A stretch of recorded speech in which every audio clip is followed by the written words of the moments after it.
नमस्कार, आप देख रहे हैं न्यूज 18। मैं हूं आपके साथ रुचिका राज। मिडिल ईस्ट यानी कि मध्य पूर्व से इस वक्त महायुद्ध की आहट तेज हो गई है।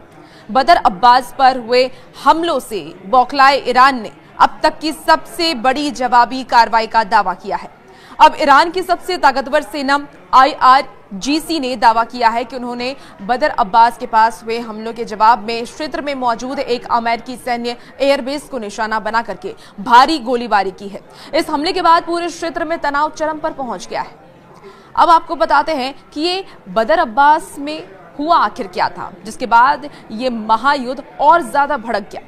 दरअसल इस पूरे विवाद की शुरुआत होती है ईरान के रणनीतिक रूप से बेहद महत्वपूर्ण बदरगाह शहर बदर अब्बास के पास हुए हमलों से।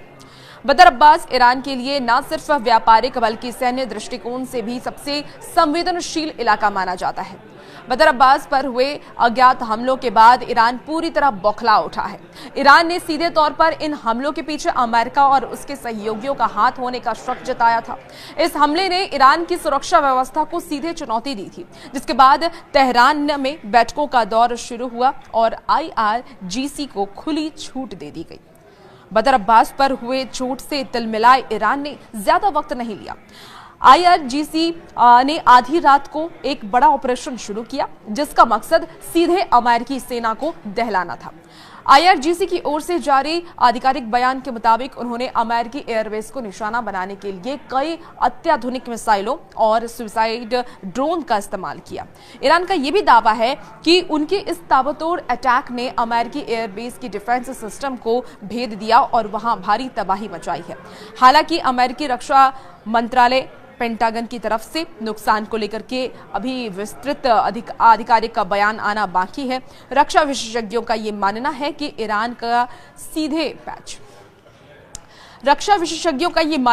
ईरान का सीधे अमेरिकी सैन्य ठिकाने को निशाना बनाना इस बात का संकेत है कि अब दोनों देश सीधे टकराव की स्थिति में आ चुके हैं। बदर अब्बास पर हमले को ईरान ने अपनी संप्रभुता पर हमला भी माना था। अब इस जवाबी कार्रवाई के बाद खाड़ी देशों में तेल की सप्लाई चेन से लेकर के अंतर्राष्ट्रीय उड़ानों पर भी बड़ा खतरा मंडराने लगा है। इस हमले के बाद सबसे बड़ा सवाल ये है कि अमेरिका का अगला कदम क्या होगा। क्या वॉशिंगटन इस हमले को चुपचाप सहन करेगा या फिर ईरान के खिलाफ किसी बड़ी मिलिट्री ऑपरेशन की शुरुआत होगी। देखिए, पेंटागन ने अपनी सेना को हाई अलर्ट पर रख दिया है और इस हमले के सबूतों की जांच की जा रही है। मिडिल ईस्ट के इस बारूद के ढेर में अब एक चिंगारी सुलग चुकी है, जो किसी भी वक्त भीषण तीसरे विश्व युद्ध का रूप ले सकती है। इस हमले के बाद अमेरिका और ईरान के बीच ये जंग क्या मोड़ लेती है, इस पर हमारी नजर बनी रहेगी और अपडेट हम आप तक पहुंचाएंगे। फिलहाल हमारे साथ जुड़ने के लिए बहुत बहुत शुक्रिया।